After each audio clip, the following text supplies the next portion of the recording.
Firstly, I want to thank Deputies Murray, Farrell and Pearse Doherty for bringing this bill forward tonight. Minister, there's been a lot of anger out there in recent months about the behaviour and the friendship of certain members of this government. Big businesses, developers, speculators have always had a direct line to ministers and senior government people. I am currently helping a family with 7 children and 2 adults who are forced to live in a 3-bedroom house. 2 of their children have special needs. If their case had been discussed at the Oireachtas golf outing, would they still be stuck living like this? Another lady I'm working with, one of her children had a brain injury when they were only 8 months old. She has another who has ASD. She is living in seriously overcrowded conditions, and it is actually damaging her children's mental health and well-being.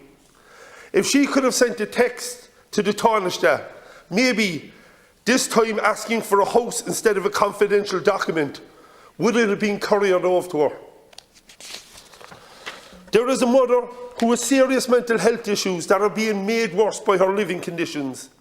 8.5 years on the housing list, 5 years waiting on her landlord to repair a leaking roof in her building.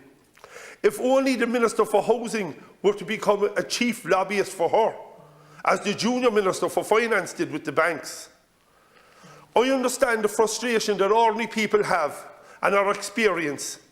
9 years ago, I proposed to build 800 houses, and you know this location yourself, Minister, on the old Whitechurch Road in Cork, because I knew there was a housing crisis.